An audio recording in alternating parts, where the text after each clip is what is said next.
Sa akin. Salamat po sa opportunity na binigyan ng Lord sa atin sa umagang ito.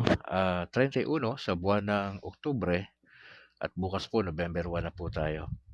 Magbabalita muna tayo si Brad Callis. Pagkatapos ng balita, diretso po tayo sa Halloween na topic. Tapos i-combine natin yung ating gospel for today ha. Kasi wala na akong time para magawa yan mamayang gabi. Yung special sana na episode patungkol sa Halloween. Pero mamaya po ay subukan nating ipaliwanag po yan sa mga kapatiran natin. Alright. Para sa ating balita ngayon. Issue ngayon, balita. Ito po yung ating headlines. Gobyerno tiniyak ligtas at maayos na undas. Exodus. Undas rush nagsimula na. NLEX, SLEX. Naiyaks. Traffic na. Mga maagang dumalaw sa sementeryo, halos 10,000 na sa Manila North Cemetery. Presyo ng mga bulaklak sa Dangwa ngayong Undas 2025 tumaas na. PNP todo alerto sa pagbabantay ngayong Undas sa 2025. Presyo ng kandila stable pa rin ngayong Undas 2025. DOH nagbabala sa paglaganap ng influenza-like illnesses sa mga sementeryo dahil sa dami ng tao. Maulap at maulan na panahon ngayong Undas 2025, asahan ayon sa Pag-asa. King Charles pinalayas ang kanyang kapatid na si Prince Andrew sa mansyon at tinanggalan ng titulo. At nag-viral mag-asawang senior citizen, nagpakasal muli sa sementeryo kung saan sila unang nagkita noong taong 1971. Magandang umaga, ngayon ay araw ng Biyernes, October 31st, 2025. Ako si Al Calixtro at narito ang detalye ng mga balita. Nagsagawa ng mga inspeksyon at random drug test ang mga ahensya ng gobyerno sa mga terminal ng pampublikong transportasyon sa Metro Manila upang masiguro ang kaligtasan ng mga pasahero sa undas. Nasa 200 driver at konduktor ang na-screen sa Parañaque Integrated Terminal Exchange o PITX at lahat ay negatibo sa droga. Nagtalaga rin ng mga tauhan ang DOTR, LTO, MMDA at PDEA sa iba't ibang terminal para sa inspeksyon ng sasakyan at pagtitiyak ng kalagayan ng mga pasahero. Pinaalalahanan ng mga biyahero na maging maaga sa terminal at sumunod sa mga alituntunin. Inaasahan ang pagdami ng pasahero hanggang Nobyembre 2. Sumikip na ang daloy ng trapiko sa NLEX, SLEX at NAIAX dahil sa pagdagsa ng mga motorista sa pauwi sa mga probinsya para sa undas. Nagdeklara ang Malacanang ng special non-working holiday ngayong Biyernes, October 31, upang bigyang daan ng long weekend. Nagpatupad ng road work suspension ang expressway operators mula Oktubre 29 hanggang Nobyembre 3 para mapabilis ang biyahe. Naglagay na rin ng karagdagang tao sa toll booths at traffic management team sa mga expressway. Inaasahan ang mas mabigat na trapiko sa Sabado at Linggo habang papalapit ang araw ng mga patay sa Nobyembre 1. Tiniyak ng Manila International Airport Authority o MIA na handang-handa na ang Ninoy Aquino International Airport para sa inaasahang pagdami ng pasahero ngayong undas. Inilunsad ang Oplan Biyaheng Ayos Undas 2025 kasama ang new NAIA Infra Corporation at DOTR upang masiguro ang maayos at ligtas na daloy ng travel sa lahat ng terminal. Nag-deploy ng karagdagang tauhan at passenger assistance counters para sa mga biyaherong lilipad sa long weekend. Inaasahang aabot sa 1.35 milyong pasahero ang daraan sa NAIA mula October 25 hanggang November 3. Kabilang sa mga hakbang ang pagpapalakas ng koordinasyon sa mga ahensya at private partners para sa komportable at epektibong biyahe. Umabot na sa mahigit 5,200 ang mga dumalaw sa Manila North Cemetery hanggang tanghali ng October 30. Ito ay batay sa pagtala ng Santa Cruz Police Station. Kabilang sa mga maaga nagpunta ang mga senior citizens at nagdesisyong iwasan ang inaasahang siksikan sa araw ng undas. Mas madali rin daw hanapin ang mga puntod habang hindi pa matao ang sementeryo. Naglunsad din ang pamunuan ng Puntod Finder Assistance para tulungan ang mga bisita sa paghahanap ng libingan ng kanilang mahal sa buhay. Patuloy ang pagdagsa ng mga tao habang papalapit ang Nobyembre 1. Todo alerto na ang buong Philippine National Police sa pagbabantay at pagtiyak ng maayos na seguridad ngayong Undas 2025. Katunayan ay nagtaas na ng heightened alert status ang PNP mula October 29 hanggang November 3 para sa paggunita sa Undas. Mahigit 50,000 na pulis ang i-deploy sa buong bansa kasama ang 16,000 personnel mula AFP, BFP at PCG at 45,000 force multipliers para sa seguridad sa mga sementeryo, terminal, kalsada at mga matataong lugar. Pinayagan din ang mga regional directors na magdagdag ng tauhan batay sa lokal na kalagayan ng seguridad. Inatasan ng mga pulis na magpatrolya sa mga residential area at establishmento upang maiwasan ang krimen habang nasa labas sa mga tao. Pinaalalahanan ng publiko na mag-ingat at makiisa sa mga alituntunin para sa mapayapang Undas. Tumaas na ang presyo ng mga bulaklak sa Dangwa Flower Market ilang araw bago ang Undas. Ang mga bulaklak sa maliit na paso ay nasa 200 pesos habang ang nasa basket ay umaabot sa 250 pesos hanggang 350 pesos. Ang isang dosenang roses na dating 300 pesos ay nasa 450 pesos na hanggang 600 pesos na ngayon depende sa kulay. Babenta pa rin ang mga bulaklak sa kabila ng pagtaas ng presyo kaya marami ang dumarayo mula sa mga probinsya para makamura. May mga tindera ring nagbebenta ng bulaklak per kilo dahil mas maraming bumibili ngayon kumpara sa bundle. Tiniyak ng Department of Trade and Industry na nananatiling stable ang presyo ng mga kandila sa mga pamilihan sa kabila ng pagdagsa ng mamimili para sa Undas. Batay sa price monitoring sa mga palengke at malls sa Pangasinan at Maynila, walang naitalang pagtaas ng presyo ng mga kandila. Kabilang sa mga uri ng minomonitor ang tapered, tea light at glass candles na may suggested retail price na nakapaskil sa mga tindahan. Pinapaalalahanan ng DTI ang publiko na magsumbong sa mga tanggapan nito kung may mapapansing sobrang singil sa mga kandila. Patuloy ang pagbabantay ng DTI sa mga pamilihan hanggang matapos ang Undas.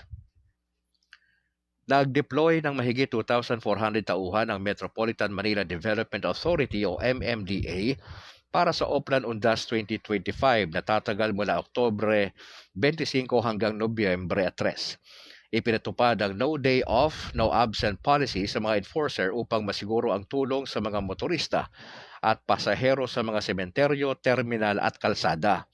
Nagsagawa na rin ang clearing operation sa 5 malalaking sementeryo sa Metro Manila, kabilang ang Manila North and South Cemetery, Loyola Marikina, Bagbag at San Juan Cemetery. Nakipag-ugnayan ng MMDA sa NLEX, SLEX at mga LGU para sa mas maayos na daloy ng trapiko. Nagtalaga rin ng mga help desk at traffic team sa mga matataong lugar para sa Undas. Nagbabala ang Department of Health sa posibleng paglaganap ng influenza-like illnesses sa mga sementeryo dahil sa dami ng tao. Kaya naman pinapayuhan ng DOH ang publiko na magsuot ng face mask at maghugas ng kamay. Nagtalaga ang DOH ng mahigit 20 Health Emergency Response Team sa mga pangunahing sementeryo sa Metro Manila para magbigay ng first aid at libreng check-up. Kabilang sa karaniwang dinadaing ng mga bisita ang paghihina o panghihina, alta presyon at minor injuries. Nagpaalala rin ang DOH na bukas 24/7 ang crisis hotline ng National Center for Mental Health para sa mga nangangailangan ng emosyonal na suporta. Pinapaalalahanan ng kagawaran ng kalusugan ng lahat na walang kalusugan kung walang mental health.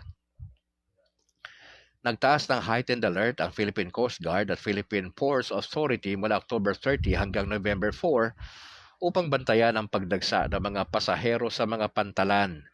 Inaasahang peak ng biyahe sa mga ports ay sa October 30 at 31 dahil sa long weekend at semestral break ng mga estudyante. Nag-deploy na ng mga tauhan ang PCG sa lahat ng district, station at substation para sa seguridad at tulong medikal sa mga pasahero. Katuwang ng PCG sa operasyon ang DOTR, Marina at PPA para sa maayos na daloy ng biyahe sa dagat.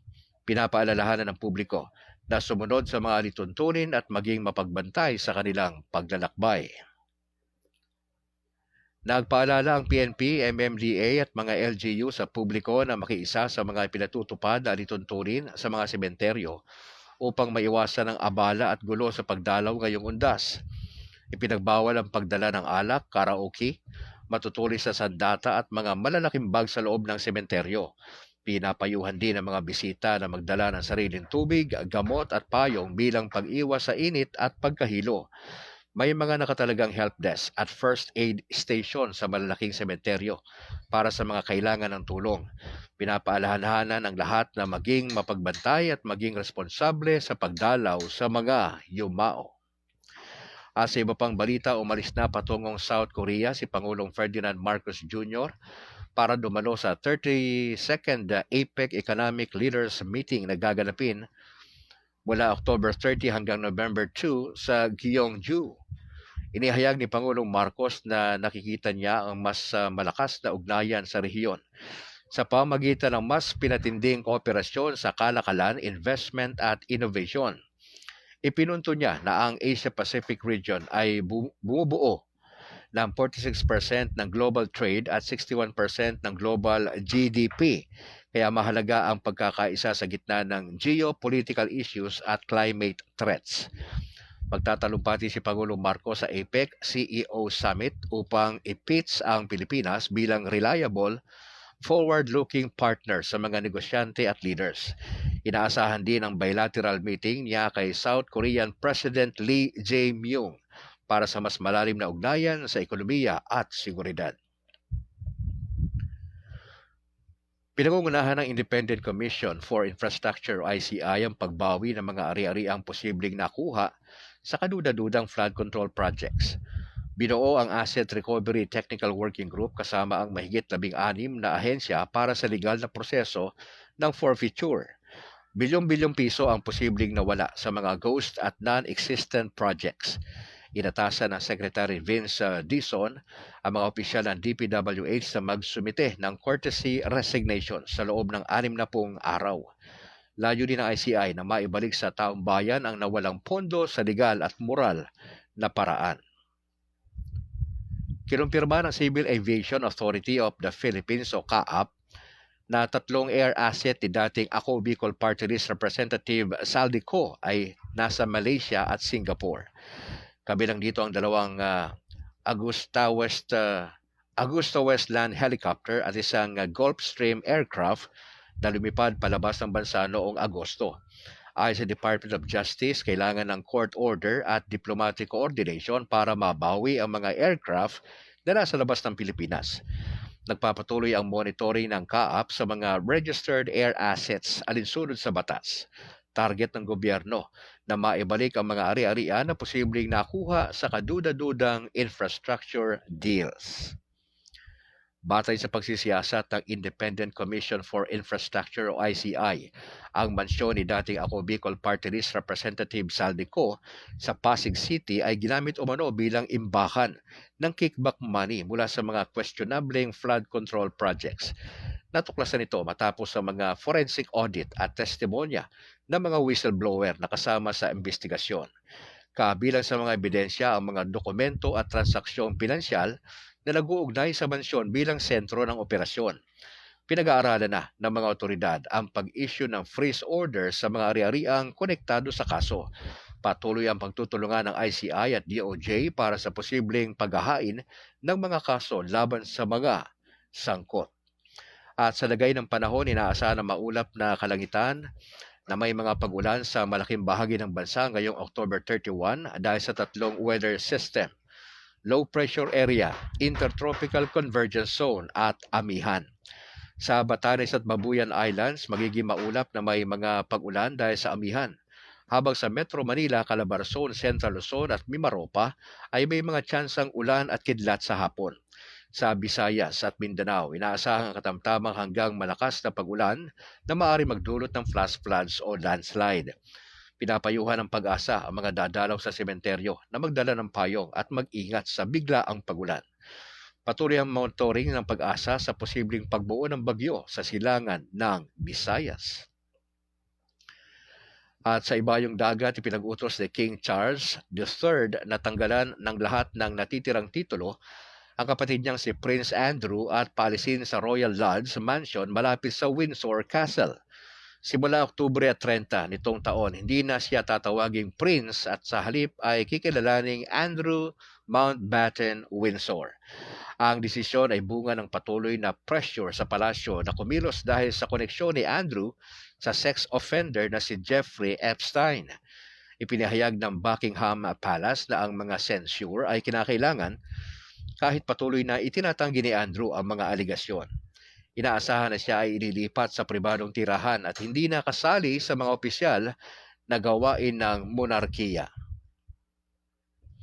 At bago sa ating balitang cute, happy birthday po sa lahat ng mga birthday celebrants today. Especially po sa aking apo na si Thea, anak ng aking pastor na anak na si Pastor Jairi Paul at yung kanyang mama na si Jen sa aking first marriage. Thea, apo, happy birthday. At sa lahat ng mga birthday celebrants today, happy birthday po sa inyo. At sa lahat ng mga couples na nagdiriwang ng inyong wedding anniversary, probably sa araw na ito, October 31st, a blessed wedding anniversary po sa inyo. At para sa ating balitang cute, mga kaibigan, isang nakakakilig at inspiring na kwento ang nag-viral ngayong Undas 2025. Alam po ba ninyo mga kaibigan na muling nagpakasal ang mag-asawang Lola Carmen at Lolo Ben sa loob ng Manila North Cemetery, ang lugar kung saan sila unang nagkita mahigit 50 taon na ang nakalilipas. Mga kaibigan, ang simpleng seremonya ay pinangunahan ng kanilang apo na isang ordained minister habang nakasaksi ang mga kapamilya at mga dumadaan na bisita. Mga kaibigan, suot ni Lola Carmen ang puting bestida na hiniram sa kanyang apo, habang si Lolo Ben ay may kurbata na may larawan ng kanilang unang date. Ayon sa kanila, ang pag-ibig ay hindi namamatay kahit sa gitna ng mga puntod. Marami ang naantig sa social media na nagkomento ng true love exists at undas na may forever. At yan po mga tampok na balita sa umaga ito, mga kapatid, at sa ngalan po ni R. Vargas at sa ating issue ngayon, balita natin sa inyo ni Cabrad Ministry. Ako naman si Al Calixtro para sa ating issue ngayon, balita. Tayo po manalangin. In the name of the Father, the Son, and of the Holy Spirit. Maraming salamat, Ama, sa pagkakataon na ibigay mo sa amin upang minsan pa magising. Salamat po. Salamat sa balita. Maraming salamat sa inspirasyon. Salamat po, Mama Mary, for your continuous embrace and intercession. Now, we'd like to pray for wisdom and understanding, Holy Spirit, right now as we study yung gospel for today at pag-usapan ng konti ang tungkol sa Halloween at pinag-aaralan po namin na maging in tune kami kay Jesus. Mahalaga sa amin yung paglago namin bilang Katoliko. Sa gitna ng pag-atake, pagbati ko sa simbahang Katolika na itinatag ng Panginoon. Samahan niyo po kami na ma-enjoy namin ang pagtalakay sa iyong tulong. Maraming salamat po. Our Father who art in heaven, hallowed be thy name. Thy kingdom come, thy will be done on earth as it is in heaven. Give us this day our daily bread, and forgive us our trespasses, as we forgive those who trespass against us. And lead us not into temptation, but deliver us from evil. Hail Mary, full of grace. The Lord is with you.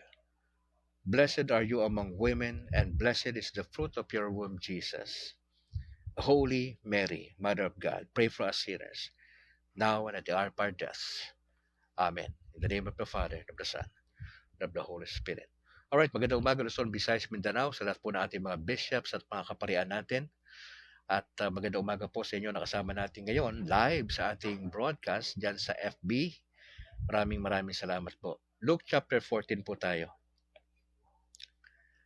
Luke chapter 14, 1 to 6. Ito ang sabi sa ating gospel for today. Isang araw ng pamamahinga, inanyayahan si Jesus na kumain sa bahay ng isang Pariseo.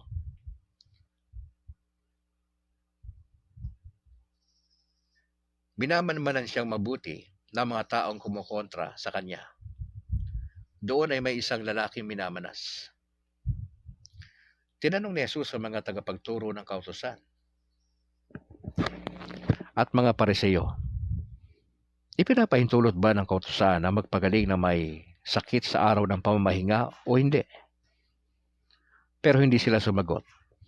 Kaya hinawakan ni Jesus ang may sakit, pinagaling, at saka pinauwi. Pagkatapos sinabi niya sa kanila, kung mahulog ang anak o baka nyo sa isang balon sa araw ng pamamahinga, pababayaan nyo na lang ba ito? Siyempre, iaahon nyo agad, hindi ba? Hindi sila nakasagot sa tanong niya. Mga kapatid, ano ang mas magandang gawin sa araw ng pamamahinga? Ang araw ng pamamahinga sa Katoliko, Linggo eh. Bagamat may sekta na sinasabi nila ang Sabbath day daw Sabado. Sa atin Linggo eh. Opo. Hindi ho tayo talaga magkakaintindihan yan pagkausap natin sila. Kaya magandang tutukan natin yung aral ng simbahan natin. Ng ating tayo ng araw ng pamamahinga ay Linggo, hindi po Sabado, mga kapatid. Pasinin niyo yung kwento. Jesus was invited by a Pharisee. Okay, maganda yung imbitasyon eh. Hindi ko alam kung magkaibigan sila nito ha. Hindi na binanggit ni Lucas. Pero Jesus was invited sa isang kainan. Okay? At ang nag-invite yung pinuno ng mga Pariseo. Pero mapapansin nyo, itong mga Pariseo na to, yung kanilang galaw, hindi para magandang relationship kay Jesus, kundi iniimbitahan si Jesus, pero yung kanilang motibo para manmanan si Jesus, yung mga galaw ba ni Jesus, para meron silang masasabing negatibo na naman. At doon sa bahay, ay meron po doong lalaking minamanas eh. Maraming dahilan po kung bakit minamanas ang tao, no? Pero mga doktor, alam po nila yan. Pero sa madaling salita, may sakit yung tao. Ngayon, siyempre, ang Panginoon, alam niya yung mga audience niya, mixed, may religious, may mga simpleng tao. Kaya ho, dinaan niya sa tanong. Tinanong niya yung tagapagturo ng kautusan. Sino po ba mga tagapagturo ng kautusan? Yung mga scribes. Opo. Ang kanyang batong tanong, ipinapahintulot ba ng kautusan ang magpagaling ng may sakit sa araw ng pamamahinga o hindi? Yung tanong na ito ni Jesus, nagkikreate ba siya ng gulo rito? Hindi. Probably one of the reasons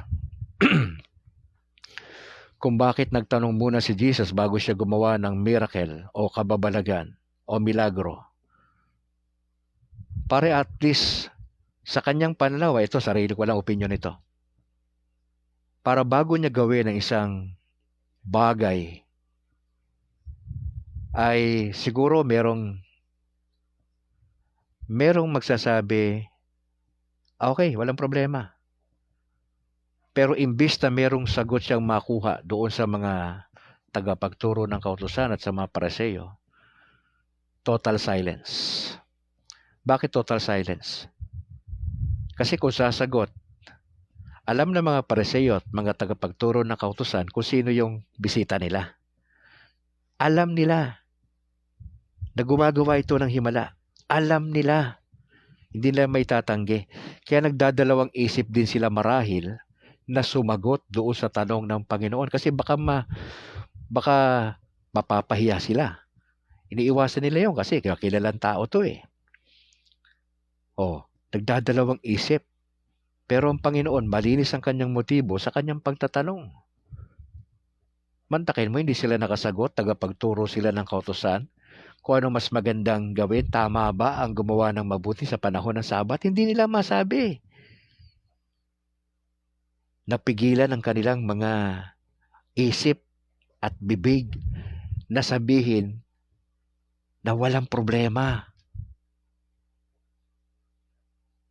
Anong ginawa ng Panginoon? Dahil total silence, walang sagot, kaya ang ginawa ng Lord doon po sa may sakit,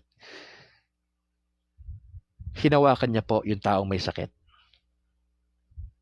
Pagkahawak ng Panginoon, pinagaling niya at pinauwi. 3 proseso ginawa niya. Hinawakan niya yung may sakit, namamanas po yun. Hindi sinabi ni Lucas kung anong bahagi ng katawan ng namamanas, pero namamanas, may sakit yung tao. Hinawakan ni Jesus, pinagaling, at saka pinauwi.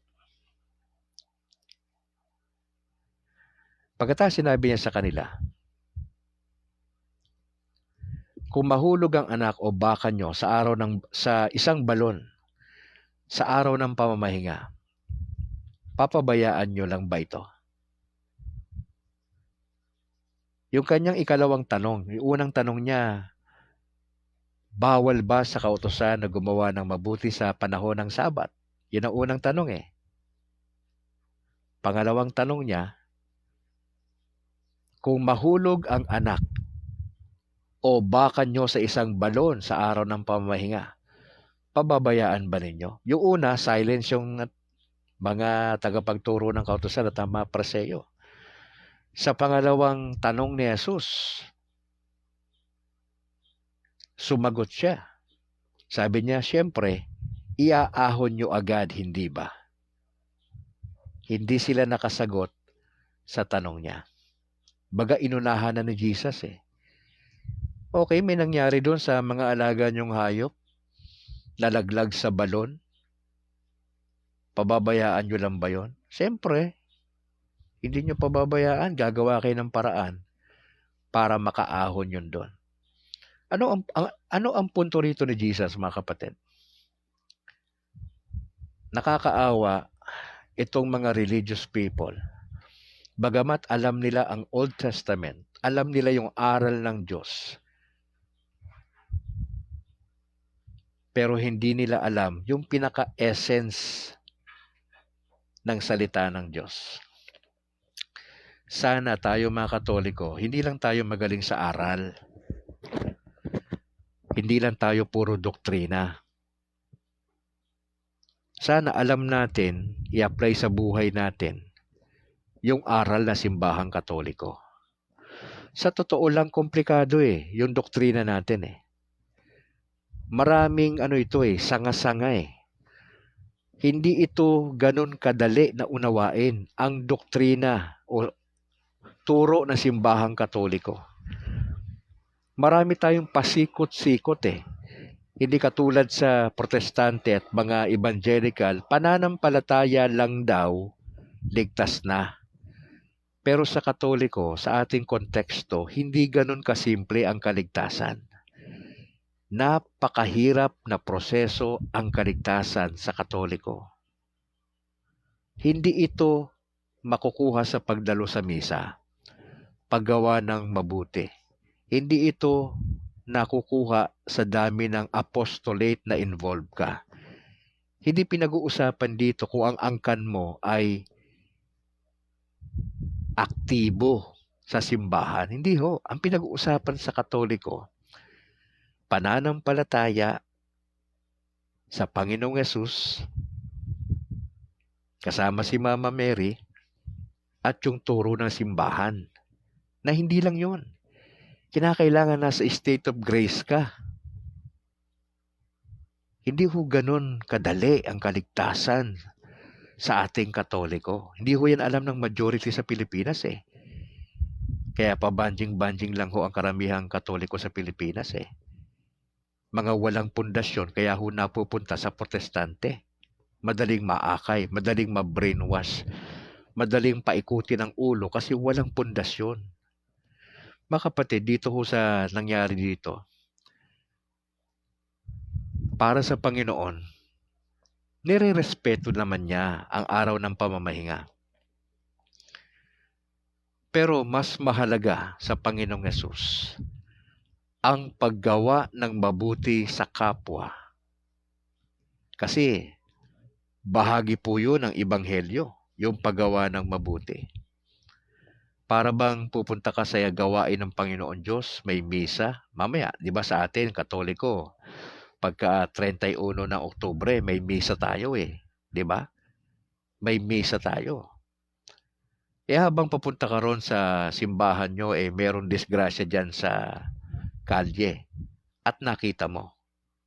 Anong posibleng dalawang bagay ang gawin mo? Una, tignan mo yun, sasabihin mo, ay nakakaawa naman at mapapaantanda ka. Kasi gano'n naman tayo pag may disgrasya, di ba? Ang tunay na Katoliko, nag-sign of the cross. Pag sign of the cross mo, naawa is pambira. Kasi tignan mo lang yun, ikaw pa nga nagkukos ng traffic kasi tinitignan mo Tapos wala ka namang gagawin. Ngayon, pangalawang Katoliko, na posibleng gawin mo, nakita mo may disgrasya, itinabi mo yung sasakyan mo at tinulungan mo yun. Now, doon sa dalawang klaseng Katoliko, sino yung mas matinong Katoliko doon? Yung unang Katoliko na nag-sign of the cross ay naawa ng konti, tas dumiretso kasi malilit siya sa misa.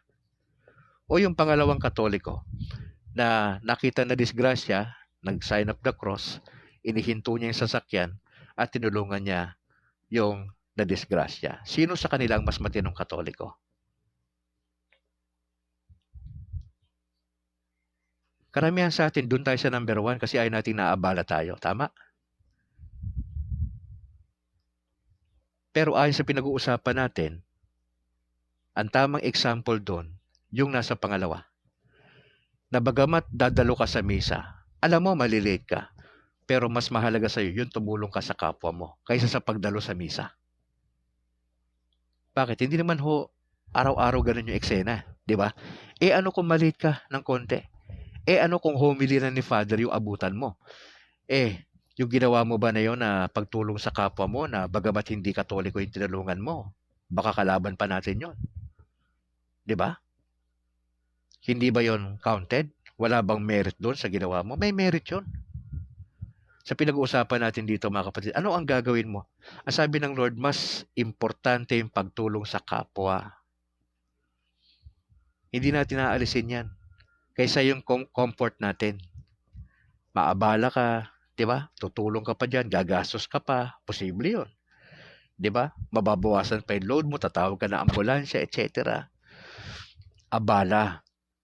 Sana hindi po tayo ganon. Kung dumating tayo sa punto na kailangan nating gagawa tayo ng mabuti sa kapwa natin, maski na tayo ay dadalo sa misa, mapiperwisyo tayo ng konti, okay lang. Kasi alam naman ng Lord, kaya ka na late kasi gumawa ka ng mabuti sa kapwa mo. Mga kapatid. Gusto ko lang bigyan pansin ngayon ng mabilis. Etong issue ng Halloween. Kasi 31 ngayon, ang isa po nang napapansin natin nung pastor pa ako, medyo magulo ang utak ng marami na tao pagka Halloween.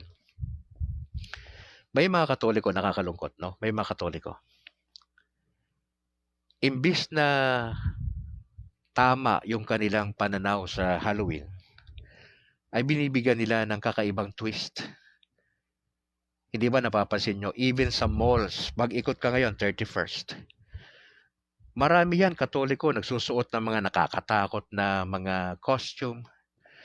Tapos sa mga malls, di ba, may mga parang Halloween na sistema. Ang Halloween sa kanila, yung nakakatakot, mga kapatid.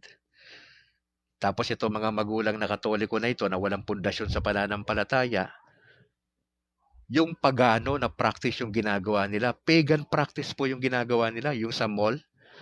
Tapos may mga daladalang basket itong mga bata na to na pinasusuot nila ng mga hindi naman dapat sinusuot. Kasi Halloween nga nasira na yung imahe ng tunay na kahulugan ng Halloween. Ano ba itong Halloween para sa atin mga kapatid? Ang tawag sa atin dito ay All Hallows Eve. Ito po ay batay sa malalim at nagkaugat niya po ito sa ating tradisyon at pananampalataya. Ano po ba origin na ito? Ang Halloween, mga kapatid, ay isang vigil. 'Di ba? 31 ngayon, kinabukasan, All Saints Day. Ang Halloween para sa atin, sa mga matitinong Katoliko, dalawang klase kasi Katoliko eh. May Katolikong hindi matino, na pagano na Katoliko, at mayroong Katoliko na nadoktrinahan. May pundasyon. Alam ang Catechism of the Catholic Church. Majority sa Pilipinas, nandun sa unang level. Walang pundasyon. Majority sa Pilipinas, walang pundasyon. Ako na mismo nagsasabi sa inyo. Kaya medyo mahirap silang alalayang makabalik sa aral eh. Kasi nga, tamad mag-aral. Baliwala ang misa. Hindi alam kung anong ibig sabihin ng state of grace. Hindi nga alam kung ano ang mortal at venial sin. Alam mo yun? Ang tagal ng Katoliko pero pagano yung utak. At sila pa yung mga pabida dito sa mga apo nila na tinuturuan nila ng mga kawalangyaan patungkol sa Halloween. Katoliko yan. Walang protestanteng nag-Halloween. Maniwala ka sa akin. Dinidiscourage namin ng mga miyembro namin, ng pastor pa ako, na mag-Halloween na yan kasi paganong practice yan. Pero sa atin, sa konteksto natin mga Katoliko, hindi po pagan practice yan para sa mga tunay na Katoliko. Yan po ay vigil, yan po ay preparation para sa November 1 na All Saints Day. Alam mo, nakakatawa rito. Hindi natin alam kung kailan tayo pupunta ng sementeryo, di ba? Ang punta ng sementeryo ng Katoliko, mga kapatid, November 2. November 2 talaga. Kasi itong November 1 ito yung pag-alaala sa mga namatay na mga santo na, mga kapatid. Naniniwala kasi tayo sa Communion of Saints na tinatawag. Nang ibig sabihin ng Communion of Saints, na kung saan ang lahat ng mga miyembro ng simbahan, yung mga buhay, yung mga patay, yung naandun sa langit, ay merong koneksyon, mga kapatid. Kaya itong Halloween, ito'y opportunity para i-honor at hanapin po natin yung intercession ng mga saints sa langit. Kaya nga ho, kung iba yung pananaw mo dyan bilang Katoliko, tapos pagano yung pananaw mo, at pasimuno ka pa sa bahay ninyo ng mga kalokohan, nakakahiya ka bilang Katoliko. Kasi hindi yan ang aral ng simbahan. Hindi po katatakutan ang Halloween sa ating tunay na Katoliko. Hindi po nakakatakot. Hindi ka magko-costume na nakakatakot. Yan po yung pagan practice at maraming Katoliko na nandyan sa kategorya na yan. Katoliko yan, pero ang practice nila sa bahay, pupunta pa yan doon, magpapakostume pa sa mga anak at mga apo, yung mga nakakatakot. Hindi po mali po yan eh. Now, pangatlo, mga kapatid, itong praying for the dead. Tayong mga Katoliko, naniniwala tayo sa aral na ito. Mahalaga sa atin na ipinagdadasal yung mga mahal natin sa buhay na namatay na. 'Di ba sa ating pagdumadalo sa misa, 'di ba may part doon ng misa na kung saan yung pare binabanggit yung pangalan ng mga namatay na nasa purgatorio. Yun naman ang pinagdadasal natin yung mga kamag-anak, mahal sa buhay, kapatid na nasa purgatorio. Sila yung target ng praying for the dead. Paano may pagdadasal yung Katoliko napunta sa impyerno? Hindi ko pinagdadasal yung napunta sa impyerno. Ang ipinagdadasal yung nasa purgatorio. Bakit po? Kasi nililinis sila doon na mapadali yung kanilang proseso ng paglilinis ng Diyos sa kanila sa purgatorio. Kasi matik yan, pag sila'y nalinis na, hindi mo naman alam kung kailan sila maaalis ng purgatorio, papunta sila ng langit. May pag-asang malaki sa purgatorio. Kaya yung target ng ating dasal, nagpapamisa tayo para sa bahal natin sa buhay, sa mga namatay. na nasa purgatorio para mapadali ang proseso nila doon. Kaya tayo nagdadasal para sa kanila, mga kapatid. Kaya nga ho, pag November 2, di ba? Ito yung panahon ng mga All Souls Day na ito Di ba? Halloween ito, 31 parang ganyan In preparation ito sa November 1st na All Saints Day. Pag November 1, ito yung panahon na pagkilala sa mga santo na namatay na nasa langit. At ang practice natin, ang tradisyon ng simbahan, nagsusuot tayo ng mga damit na parang Saint Joseph, yung mga ganon. At ina-acknowledge natin sila. At sila yung katuwag natin sa pagdadasal para sa ating mga kapatid sa lupa at naandun sa purgatorio, mga kapatid. Now, pang-apat, makikita natin dito yung celebration natin sa ating pananampalataya. Tayo mga Katoliko ay ini-encourage po tayo na alamin ang tunay na kahulugan ng Halloween. Kaya nga ho, madalas may misa October 31. Mamaya, alas 6 dito sa aming parokya. Dadalo kami mamaya ng misa. Na kung saan ipinagdadasal natin yung ating mga namayapang mahal sa buhay. At in-honor natin yung mga saints natin, mga kapatid. Kaya nga, maraming parokya at mga pamilya ang nagse-celebrate ng October 31st na may tema na pagpapahalaga at pagkilala sa mga saints natin. May mga costume at may mga tradition po tayong ginagawa.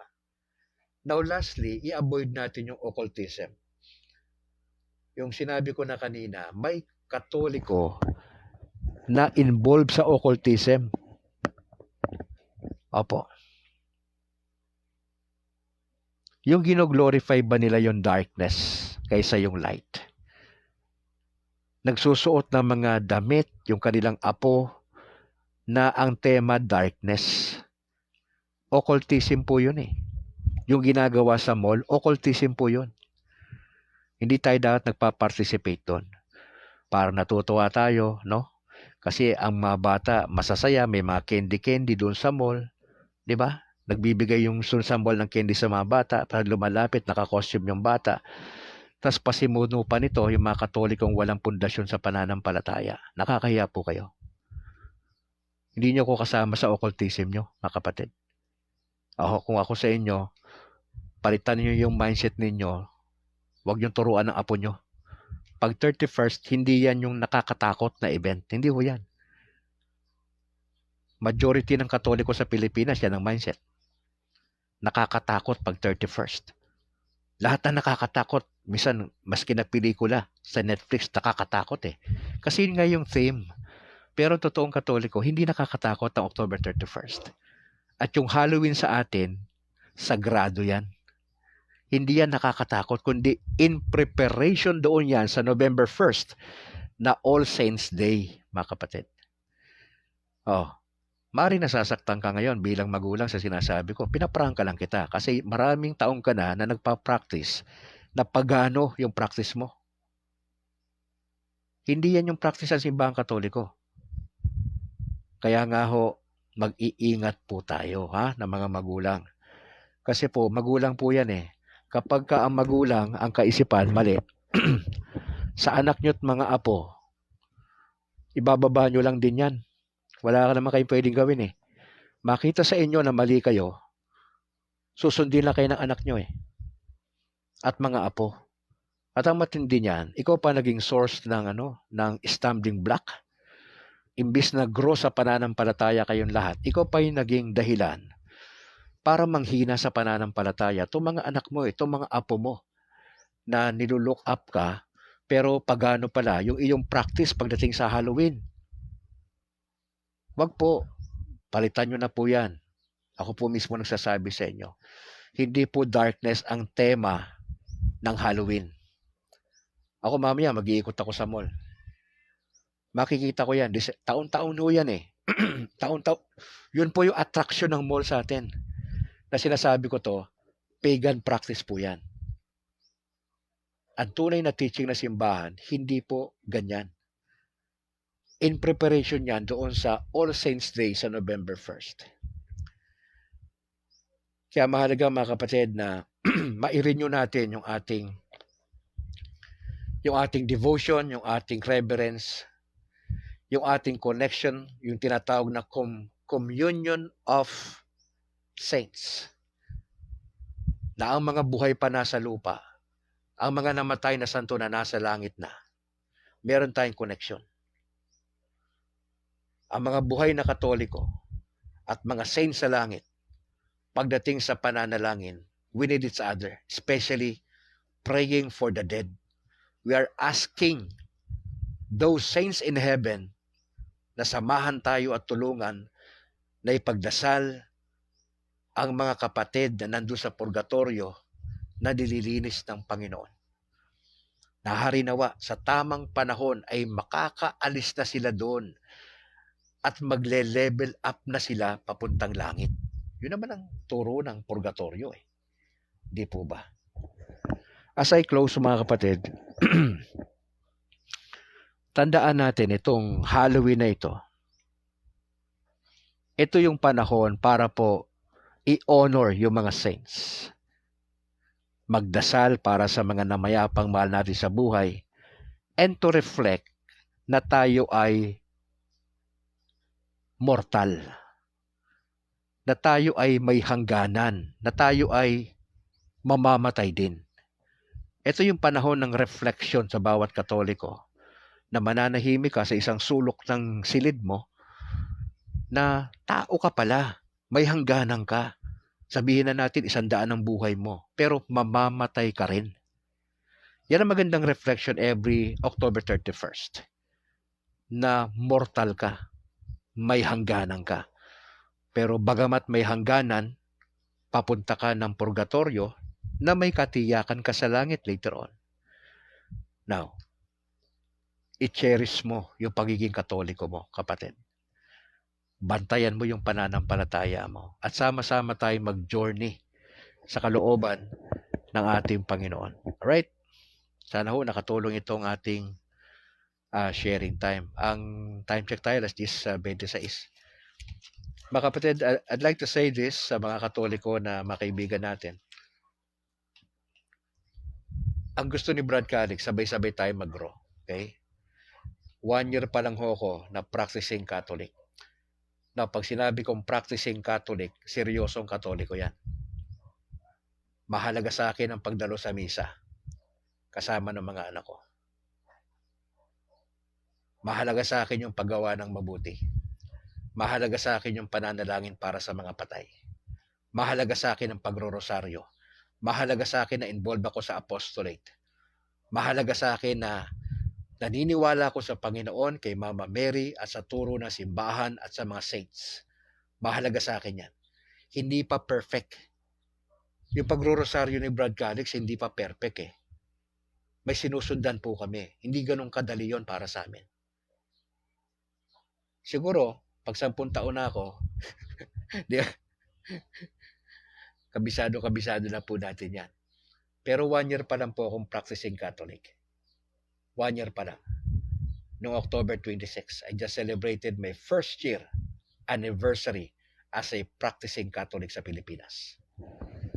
Sana ang at least 75% or 90% ng Katoliko sa Pilipinas na kasama sa milyon ay practicing Catholic. Kasi kung practicing Catholic lahat, yung milyon na pinagmamalaki natin. Actually, hindi ko pinagmamalaki yun na marami tayong Katoliko. Hindi ako doon sa dami. Doon ako sa konti lang, pero matitinong Katoliko. Pag sinabi ko matinong Katoliko, lumalaban ng parehas ito. Nabubuhay ng tama sa ibabaw ng lupa. Walang inaapakan tao to. Matino, in a sense, alam ang turo ng simbahan. Handang mamatay para sa kanyang paniniwala. Kung hindi ka handang mamatay sa paniniwala mo, hindi ka kasama dyan sa sinasabi kong tunay na Katoliko. Nagpapanggap ka lang. Huwag ka magpanggap. Hindi kailangan magpanggap bilang Katoliko. Alam ng kapitbahay mo, kamag-anak mo, yung kasama mo sa trabaho na matino ka dapat na Katoliko. Huwag ka sumama doon sa majority. Majority, wala ano eh. Yung lang malinaw na pundasyon ng majority. Yan nakakaawa. Ilang porsyento lang sa Pilipinas ang masasabi ko matitinong Katoliko. At kami ho ng mga converted pastors, we are serious enough na tumayo rito sa pananampalatayang to. Marami na akong suffering dito sa isang taon ko. Marami na akong ibinigay sa Panginoon. At hindi ako nag-iisip na bumalik pa doon sa pinanggalingan ko. Ako ay nasa tamang simbahan, nasa tamang doktrina. Ang pinaglalaban ko rito, ang Panginoong Yesus. At yung kapakanan ng karamihang Katoliko sa Pilipinas, yung pinaglalaban ko rito. At sana, makita ho natin na pare-pares nating makita yung beauty ng simbahan natin. Makita mo na dapat seryoso ka katulad ni Jesus. Na handa kang mamatay, batikusin, mag-suffer because of your faith in Jesus Christ. Dahil sa dala mong liwanag, dahil sa dala mong aral na simbahan. Huwag ka sumama sa majority na sumasakay lang. Kasi ang parents, mga ninunong Katoliko, pero walang foundation. Huwag ka sumama sa kanila. Dadaling ka sa impyerno ng mga taong yan. Sumama ka sa mga Katoliko matitino. Mga Katoliko na willing mamatay para kay Kristo. Willing mag-suffer dahil sa pananampalataya nila para sa ating Panginoong Yesus. Mga kapatid, I'd like to say this, kung gusto mo mag-grow sa faith mo, seryosohin mo yung pananampalataya mo. Ikaw mismo sumeryoso ka. Kung magulang ka, parents ka, seryosohin mo yung faith mo. Kasi pag hindi ka seryoso, huwag mo sabihin yung anak mo magiging seryoso. Yung pamangkin mo, mga apo mo, hindi yan magsiseryoso. Kasi dapat ikaw ang seryoso muna na tatay, nanay. Huwag mong i-delegate yung pagdalo sa simbahan sa mga anak mo. Kasi hindi ka maganda example. Especially yung pagro-rosaryo. Ang nagli-lead ng rosaryo, tatay o nanay, in absence ng tatay. Dapat dire-diretso po yan. Titigil lang yan pag may sakit kayo siguro lahat. Pero pag nakarecover kayo, diretso na naman ang pagro-rosaryo. Kasi nakita ko yung beauty ng pagro-rosaryo eh. Kaya ini-endorse ko talaga ito. Bagamat hirap ako na mag-rosaryo. But we are trying our best na maging consistent. Baka kapatid, punta kayo rito sa sinasabi ko sa YouTube na makakatulong sa ating pananampalataya. Punta kayo doon kay sa Catholic Crusader, no? Ni Paul San Pablo Alima, dating pastor to ng Jehovah's Witness na 15 taon. Marami kang mapupulot sa kanya. Excuse me po. Puntahan nyo rin po yung factbusters.ph, no? Ang punto por punto, puntahan nyo ni Reverend Father Darwin Gitgano. Ang Mr. Curious Catholic, puntahan nyo yan. Si Bro Wendell Talibong, puntahan nyo po sa YouTube. Sa YouTube to lahat ha, sa YouTube lahat. Mamili kayo dyan, puntahan nyo yan, makakatulong sa inyo yan. Si Katimpo, Katimpo.ph sa Facebook. Puntahan nyo. si Bro Jonah, meron niya sa mga Bisaya po na kapatid nating Katoliko. Pakinggan nyo po siya, no?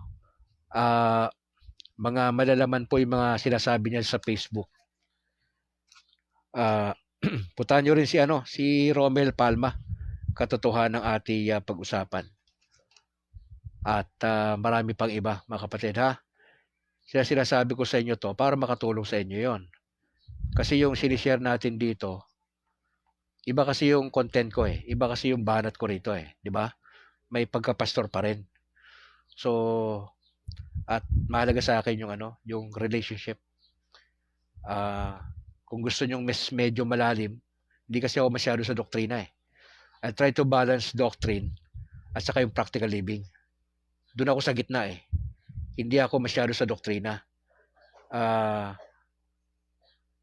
Importante sa akin, doktrina, dapat alam mo yung aral, at the same time, how to put into practice. Yun eh. Yun yung kay Brad Calix eh. May pastoral, may pastoral nakasama. Kasi nga pastor tayo. At syempre, kasama dyan, how to defend the faith, no?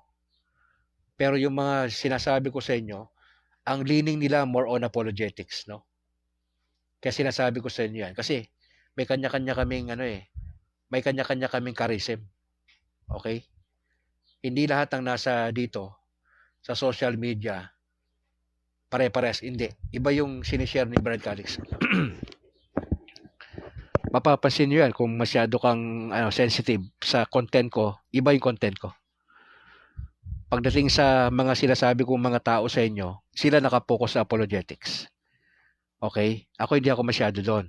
Kombinasyon ako ng alamin mo ang doktrina at i-apply mo sa buhay mo. Pero may mga grupo na ang design ng kanilang content, apologetics.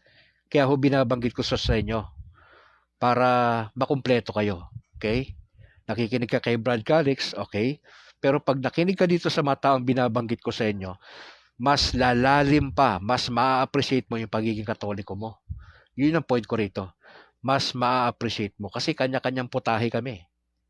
Ito yung expertise si Brad Calix eh. Pero pagdating sa mga kapatid natin, ito, apologetics talaga to. So may sentro talaga to sa apologetics. Oh, wala pa si Professor Dwayne dyan. Oh, wala pa siya dyan. Hindi ko pa siya sinasabi sa inyo. Pero kung talagang malaliman na ng mga biblical languages na, Hebrew, Greek, Aramaic, o si Professor Dwayne tayo. Kasi aral po na tao yan eh. Hindi ho basta-basta yan na layman lang. Okay? Pero ito mga binabanggit ko, mga aral din ho ito. May kanya-kanya lang kami expertise ha, mga kapatid ha. Kaya ho nababanggit ko yan sa inyo. Kasi mga tropa natin yan, mga kasama natin yan. Ha? Para ko kompleto na sa atin. Sige, sige. Tayo po'y manalangin na. Dream ng Father and the Son, the Holy Spirit. Ama, salamat po sa magang ito. Masaya kami kasi natuloy ang broadcast, bagamat wala na kaming, di katulad ng dati, alas 6 kami ng umaga. Pero ito, depende na ito sa schedule ni Brad Calix at depende sa health situation. Lord, I'd like to pray sa mga Katoliko na still nagpa-practice ng pagan na practice. Na puro ba katatakutan pag October 31 kasi Halloween ang nasa utak, katatakutan. Hindi naman kakatakutan ng Halloween. Ito ay vigil, ito ay preparation para sa araw ng November 1st na pagkilala sa lahat ng mga santo. Kaya pinagdadasal namin itong mga parents na ito na sana palitan nila yung isip na yan, puntahan nila aral ng simbahan, lumapit sila sa par, ihingi nila ng tawad yung mga kabulastugan nilang ginagawa. Kasi hindi nakakatuwa yan. Lord, tulungan niyo po ang aming Santo Papa. Bigyan niyo po siya ng talino at gabay sa kanyang mga preparation, sa mga talks niya, sa mga different audiences dyan sa Vatican sa Roma. Just pray for good health po para kay Santo Papa, Pope Leo XIV. Sa lahat ng mga cardinals, archbishop, bishops, mga kaparian, mga seminarians, diocesan at nasa religious. Patubayan niyo po, lalo't lalo na ang mga laiko sa Pilipinas. Napakaraming apostolate sa Pilipinas. Sana ho, asento rin si Kristo, si Mama Mary, at ang paglago ng bawat isa. Sana importante pa rin sa amin yung synodality. Importante sa amin that we will journey together. Walang iwanan hanggang sa dulo. Hindi kami dapat magkanya-kanya. Hindi dapat kami mga pabida sa mga apostolate namin. Dapat lahat kami may humility. Lahat kami ang gusto lumago sa Panginoon. Magkaroon ng tamang pundasyon na si Jesus yung sentro, si Mama Mary at yung turo na simbahan. At siyempre, mabuhay ng matinong Katoliko sa Pilipinas at sa labas ng bansa. Lord, praying kami sa bansa namin, tulungan nyo. Grabe yung korupsyon sa Pilipinas. Patagal na ho ito. Maski na magpalit ng presidente, pare-parehas lang talaga yung templada nila. Ang nakakaya nito, mga Katoliko pa ito mga to eh. At pinagdadasal po namin yung mga magnanakaw sa gobyerno. Gusto namin makulong tong mga to. Maski na po sila Katoliko, pagbayaran nila yung kawalangyaan nila sa Pilipinas at sa paglilingkod nila na walang kakwenta-kwenta. At kami mga laiko, sawa na kami sa mga patutsada nila. Sawa na kami sa puro hearing. Gusto naming may makukulong, may masasampulan na hindi sana naka-aircon tong mga taong ito. Maranasan nila doon sa makasama nila mga nakahubad na mga lalaki sa loob ng paitan na naiinitan sila, na kinakain nila na halos hindi makain. Yan ang maranasan sana nila. Kasi hindi talaga po pwede itong ginagawa nila na panggigipit sa taong bayan sa kanilang pagwawaldas ng pondo ng taong bayan. Ang kapalit nito ay substandard na mga kalsada at iba pa. Lord, we just pray na kami mga Katoliko, magdasal kami patuloy sa kanila. Bagamat naiinis kami sa isang banda, pero wala kami magawa kundi magdasal pa rin para sa kanila.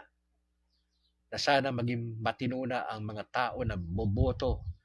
Ang may kasalanang malaki nito ay mga botanteng Katoliko sa Pilipinas na dahil binibenta nila ang mga sarili nila sa 500 pesos at 1,000. Mga Katoliko yan. Mga Katolikong walang pundasyon. Mga Katolikong hindi dumaan sa tamang aral na simbahan. Mga Katolikong ignorante sa aral na simbahan. Tapos nagre-reklamo ang majority pero sila naman ang may kasalanan kung bakit maraming magnanakaw sa gobyerno. Lord, pinagdadasal ko ang mga matitinong Katoliko sa Pilipinas. Tulungan niyo kami na maimpluwensyahan namin ang mga walang pundasyon sa pananampalatayang Katoliko. Paalalahanan namin sila na hindi po pwede na maulit pa yung mga dating mali na ginagawa namin. Lord, I'd like to pray for kay Kurt Nigel Tomanak Seboa. Samahan niyo po siya sa kanyang mga ginagawa. Dalayan ko na maging patuloy siyang maayos na Katoliko sa araw-araw. Kasama kanyang pamilya kung may pamilya na po si Kurt. Patubayan niyo po siya kung nagtatrabaho man siya. Patubayan niyo po siya. Si Ismael Bernat Galindo. Samahan niyo siya sa maghapong ito at ma-enjoy niya ang buhay bilang Katoliko. Dadasal ako ng patuloy niyong pagkilos sa kanyang buhay. Si Angelo Jomel Octa Avila. Samahan niyo po siya. Hindi ko siya kilala personal. Hindi ko pa siya nakakausap probably.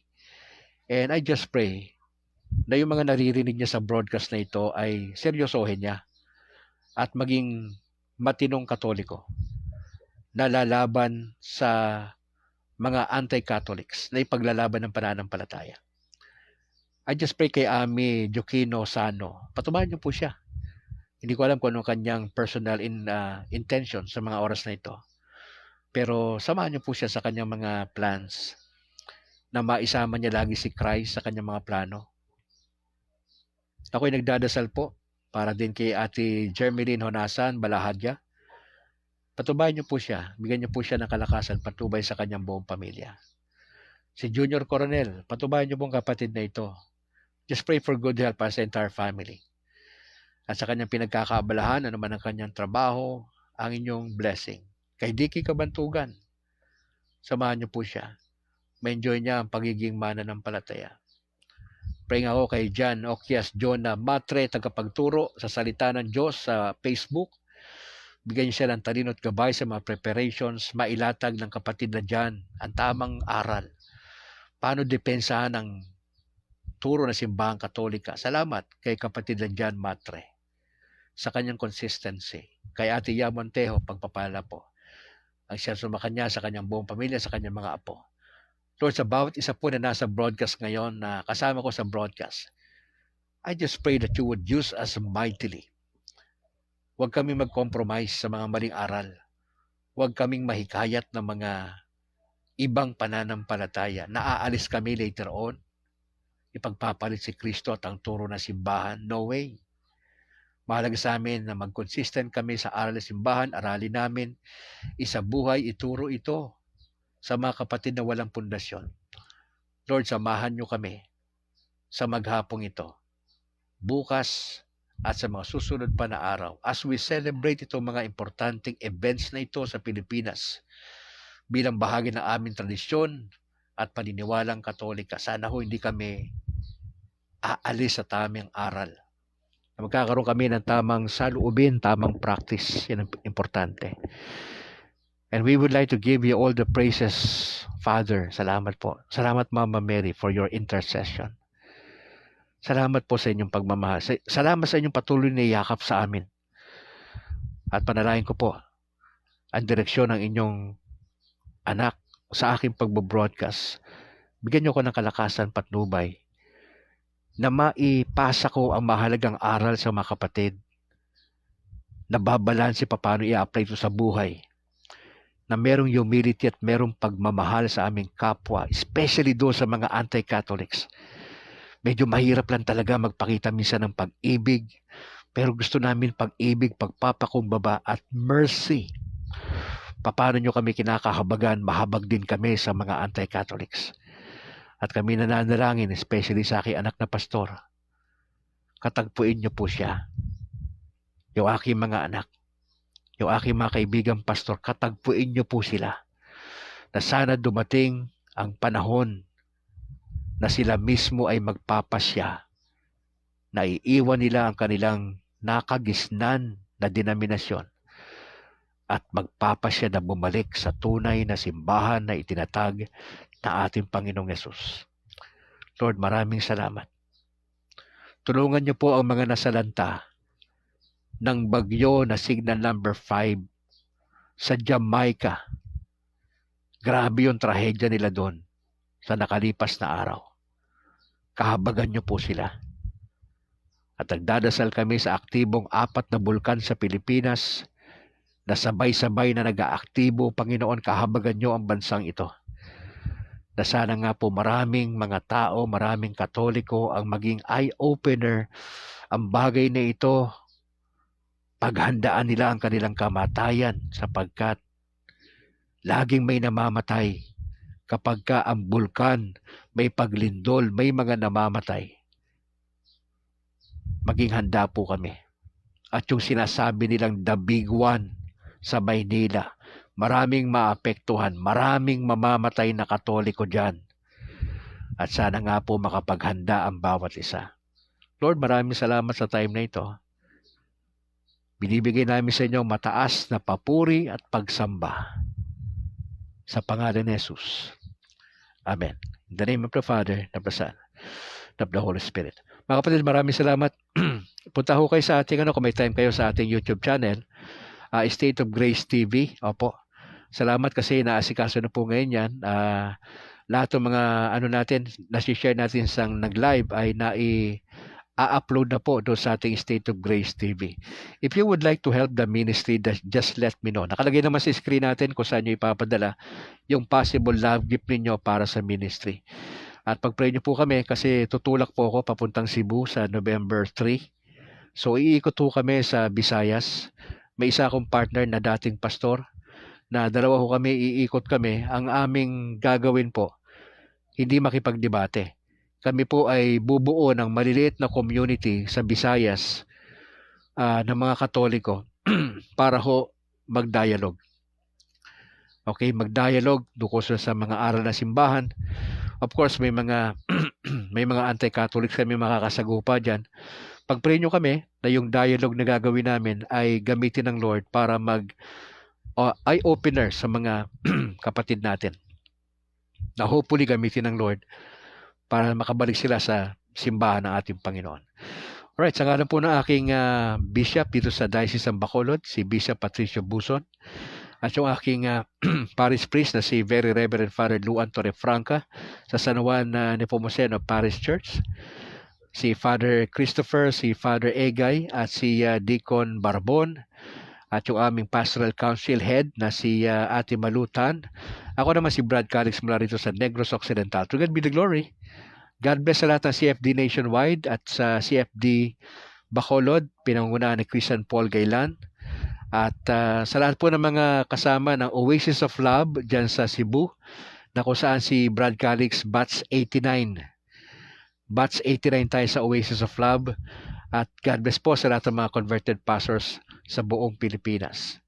Ingat po kayo mga kapatid. Pakishare po yung ating video and bye for now.